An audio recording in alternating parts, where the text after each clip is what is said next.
Petit Jornal. Inteligência e irreverência em doses diárias.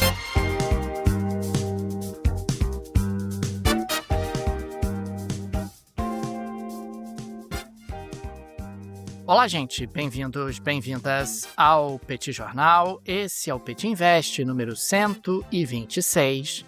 Estamos gravando numa live no YouTube do Petit Jornal. São exatamente 10 horas e 23 minutos da segunda-feira, 14 de agosto de 2026. O dia de Aljuba Rota, professor Bagdadi. Uma celebração que muito nos alegra. Temos aqui, então, o professor Bagdadi, como eu me referi há pouco, que está aqui preparado, revigorado, resiliente, retubante, descansado e tarifado. E falaremos sobre isso hoje. As múltiplas tarifas que o professor Bagdadi está submetido, porque ele começou a reagir lentamente, muito devagar, com cuidado, de forma realmente parcimoniosa, mas começou a reagir. E temos também Daniel Souza, aqui que vos fala. Ao longo dos próximos minutos, vamos repercutir o ambiente de negócios, a dinâmica econômica internacional. Esse é o Petit Invest, espaço de toda sexta-feira aqui no Petit Jornal. Como vai, professor Bagdadi? Tudo bem? Vamos a isso? Tudo bem, Daniel Souza, com S. Vamos lá para esse último episódio da semana, Petit Invest número 126. Agradeço a todo mundo que esteve com a gente ao longo dessa semana. Você que não, só apareceu hoje, não tem problema. Você que está maratonando os episódios, seja bem-vindo. É um prazer, uma honra saber que você está junto com a gente em mais esse episódio, para esse Petit Invest número 126. E, Daniel, a gente falou muito ao longo dos últimos dias, e não tinha como não falar sobre o novo tarifácio que os Estados Unidos implementaram contra vários países, inclusive contra o Brasil, elevando, os prognósticos de tarifa contra produtos brasileiros, não é para tudo, mas a 37,5%, que são tarifas realmente muito elevadas. E a gente teve naquele momento, Daniel, uma dúvida acerca de como é que o Brasil lidaria com isso. Já houve momentos no passado em que o Brasil disse que não faria qualquer tipo de medida de reciprocidade. A ideia era muito mais ter um espaço para negociação, vamos tentar fazer isso aqui de forma diplomática. Em alguns momentos funcionou, em outros não. Mas no dia de ontem, na quinta-feira, dia 13 de agosto, o governo brasileiro informou que deu início ao processo para a aplicação de medidas recíprocas contra produtos dos Estados Unidos. Houve a emissão de uma nota por parte do governo brasileiro que disse, abro aspas, o governo brasileiro informa que deu início à análise de pleito ordinário de enquadramento sob a Lei de Reciprocidade Econômica, que é a Lei 15.122 de 2025, das medidas unilaterais adotadas pelo governo dos Estados Unidos da América no âmbito da seção 301 da Lei de Comércio daquele país. O principal argumento que é utilizado pelo governo brasileiro, Daniel, é que as tarifas que são colocadas, as novas tarifas que são colocadas sobre o Brasil, elas se assentam em argumentos que não se verificam. Disse a nota, aliás, o governo brasileiro apresentou evidências que refutam cada uma das alegações sobre as supostas práticas desleais de comércio do Brasil. As tarifas norte-americanas são injustificadas e arbitrárias, e o Brasil continuará defendendo sua posição em todas as instâncias cabíveis. Eu queria te ouvir, Daniel, o que você achou dessa nota? Qual o impacto que você imagina que isso possa trazer?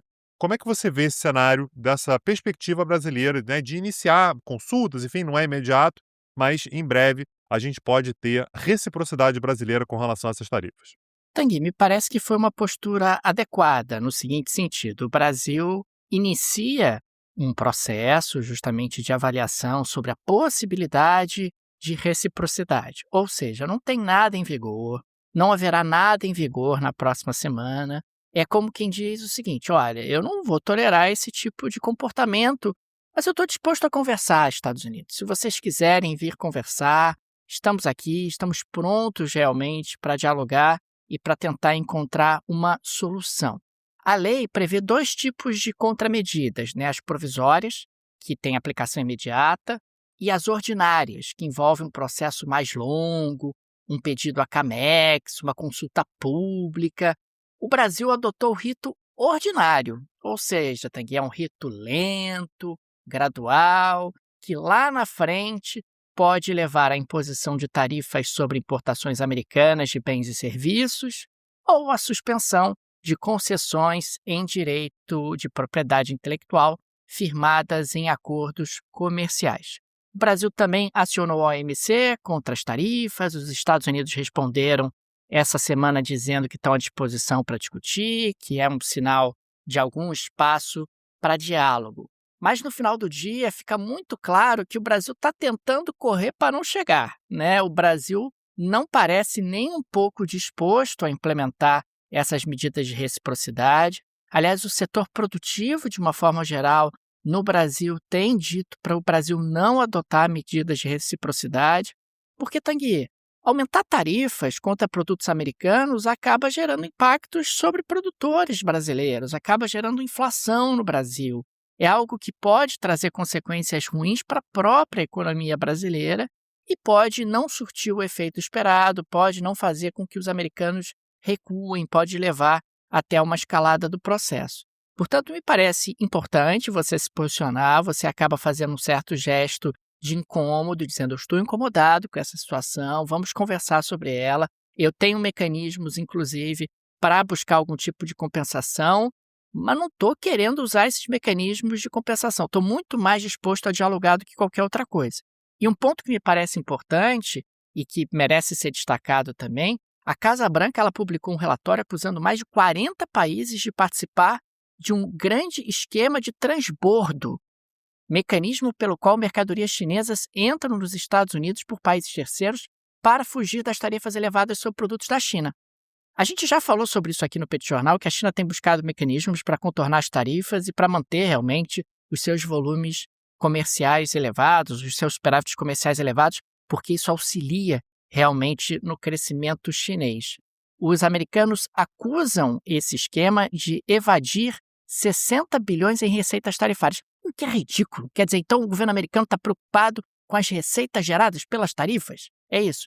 A sua preocupação número 1 em relação a esse transbordo não é uma preocupação estratégica, não é uma preocupação industrial, não é uma preocupação com o consumidor americano, é uma preocupação com a receita tarifária que essas tarifas são capazes de proporcionar. E um detalhe interessante é que os americanos, inclusive, citaram países nominalmente, em 3 níveis. Nível 1, líderes diversificados em escala. Isso é o mais grave. Canadá, União Europeia, Índia, Israel, Japão, México, Coreia do Sul e Taiwan. Nível 2. Israel na brincadeira, né? Israel, Índia, Japão, União Europeia. Então tem muita gente importante aqui. O próprio México, claro. O México talvez seja o caso mais gritante dessa estratégia chinesa de transbordo. Nível 2, que é um nível intermediário. Líderes em escala com integração significativa com a China. Brasil, Indonésia, Malásia, Tailândia, Turquia e Vietnã. Nível 3, alvos oportunistas dos chineses, é o de menor intensidade.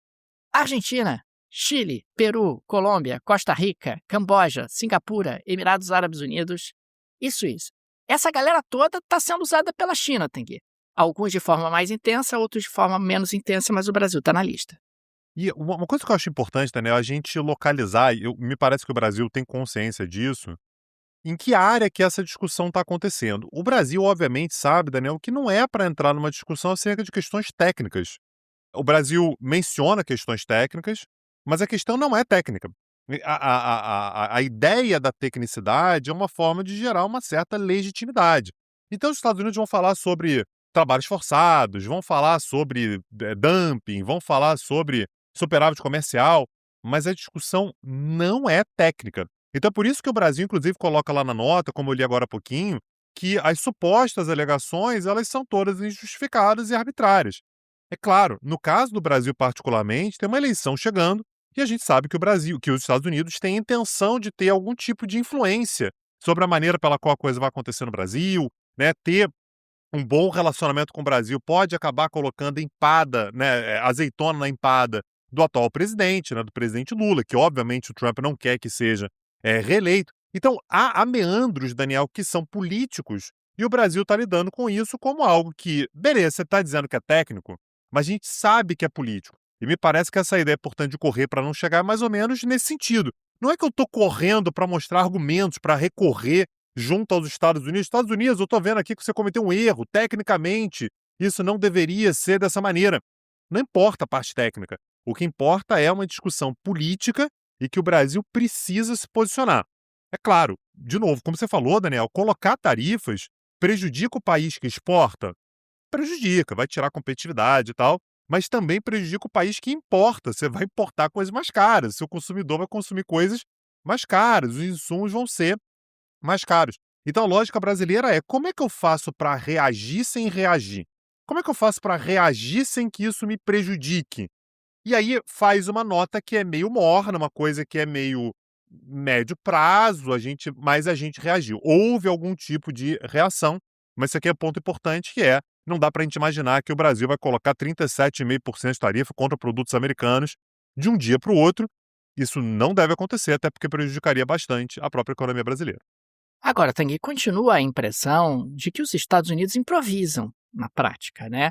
Então você adota ali tarifas contra produtos chineses. Oh, meu Deus, a China está espalhando os produtos dela para outros países para exportar para os Estados Unidos com tarifas menores. Que surpresa, meu Deus, eu não poderia imaginar que isso ia acontecer. Ou então você está tendo transferência de estruturas produtivas chinesas para outros países. Porque isso também acaba acontecendo, quer dizer, o produto vai praticamente pronto da China para um outro país, aí você coloca uma última pecinha, aperta ali um último parafuso, tá vendo, agora estou exportando a partir do México e as tarifas são menores por conta disso. É lógico que isso ia acontecer, então há ali realmente uma certa falta de visão de médio e longo prazo por parte do governo dos Estados Unidos, e fica cada vez mais consolidada a percepção, que não é uma surpresa, que o Trump genuinamente acredita em tarifa. Genuinamente acredita. Aliás, ele fala de tarifas desde a década de 80 em relação aos automóveis japoneses que entravam no mercado americano e tomavam espaço da indústria automobilística dos Estados Unidos. Ele genuinamente acredita nesse troço. E o que acaba acontecendo é que isso vai trazendo aí consequências e vai aprofundando um processo de uma certa desglobalização, de uma certa desconexão dos Estados Unidos em relação a outros mercados, o que encarece a vida, torna realmente a inovação menos eficiente e vai mexendo no ambiente econômico internacional de maneira muito profunda. É muito difícil hoje a gente pensar em patamares inflacionários que nós tínhamos uma década atrás.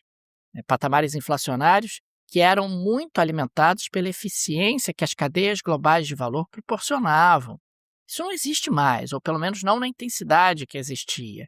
E como não existe mais na intensidade que existia, o custo fica mais alto, os preços ficam mais altos, a inflação fica mais alta, o custo de vida para as pessoas fica mais alto, porque a questão econômica foi colocada um pouco de lado em função de interesses estratégicos, geopolíticos, políticos domésticos, etc. E isso tem levado aí a uma série de discussões. Ganha força no mundo, ganham força essas vozes que defendem: temos que trazer para cá, tem que produzir aqui, tem que internalizar. E isso acaba gerando até uma tendência de, quem sabe, algum aprofundamento nesse cenário nos próximos tempos. Daniel, eu quis esperar você terminar de fazer a análise séria, porque eu queria compartilhar com você uma impressão que é zero embasada, tá? Mas eu queria saber se você concorda comigo. Você se lembra que quando o Trump anunciou aquela tábula de tarifas, né, o Liberation Day do ano passado, a gente ficou tentando entender de onde que ele tirou aqueles percentuais, por que tinha feito aquilo. E uma hipótese que ganhou muita força à época, e para mim até hoje não teve nenhuma outra hipótese que tenha ganhado, é que jogaram isso numa inteligência artificial, pediram para calcular. A inteligência artificial utilizou uma lógica meio tosca, né, de quanto que os Estados Unidos tinham de déficit, e aí você considera que aquilo ali tem que ser reparado, você faz uma conta em cima do percentual. É uma lógica meio doida. E quando você falou sobre essas 3 categorias, Daniel, países que são, né, que participam desse transbordo de produtos chineses de forma mais grave, menos grave, Daniel, a chance deles terem pedido para a inteligência artificial fazer essas 3 categorias não me sai da cabeça. Eu não tenho nenhuma prova, tá? Eu tenho apenas convicções. Mas isso tá com cara de inteligência artificial, Daniel. Aí você coloca a Argentina ali na última categoria, coloca, né, o Brasil na categoria intermediária e tal. Você dá umas marretadas também, né, Tanguy? Esse país eu vou botar para cima, esse país eu vou botar para baixo. Tá. Exato. Mas você não ficou com essa impressão também não, Daniel? Concordo 100%, não vejo Cara nenhuma lógica. Tem alguns casos mais extremos ali, o México, por exemplo, está na categoria 1, me parece bastante razoável, porque realmente o México se aproveita bastante. Mas tem uns países ali na meiuca que poderiam estar numa categoria mais para cima, mais para baixo, que é difícil realmente compreender por que houve aquele tipo de recorte. Me parece, de novo, que quem está na categoria 1, Tanguy, são os países que incomodam mais os Estados Unidos do ponto de vista comercial. É a União Europeia, é o México, é o Canadá, é o Japão. É a galera que tem superávit comercial com os Estados Unidos e que, consequentemente, incomoda os Estados Unidos. Tem transbordo? Não tem transbordo? Eu não vejo muito a União Europeia sendo uma grande plataforma de reexportação de produtos chineses para os Estados Unidos. Israel está recebendo produto chinês para mandar para os Estados Unidos. Imagina, não dá para imaginar muito isso, sabe? Não dá para imaginar muito isso, e, consequentemente, me parece que tem algum tipo de inteligência artificial por trás. Essa é uma hipótese super pertinente. Pois é. Daniel Souza, dessa maneira a gente chega ao nosso episódio. Não sei se tem mais algum comentário que você queira fazer, Daniel, mais alguma impressão final, mas obviamente que isso vai continuar sendo debatido, enfim, diplomaticamente. Aqui no Petit Jornal também a gente vai acompanhar muito de perto essa reação também do governo brasileiro. Como a gente disse, não estou imaginando, Daniel, que a gente vai ter uma reação semana que vem, que já vai ter tarifas sendo colocadas, mas de qualquer maneira a gente tem uma relação muito conturbada entre Brasil e Estados Unidos, que deve ser assim, pelo menos até o final do ano. Claro que tem eleição de meio de mandato nos Estados Unidos, pode enfraquecer o presidente. Tem eleição aqui no Brasil, sabe-se lá qual vai ser o resultado. Então, não dá para imaginar, né? Não dá para transpor essa relação para o ano que vem, mas até o fim do ano, imagino que a gente vai ter uma relação bastante tensa e as tarifas são mais um elemento nesse quebra-cabeças. Daniel, segunda-feira a gente tem mais um episódio do Bate-Papo. Aliás, não. 2, a gente tem episódio de manhã e de tarde, né? O episódio acaba saindo no início da noite. Nos vemos, um abraço e até a próxima. Valeu! Tchau, tchau. Petit Jornal. Inteligência e irreverência em doses diárias.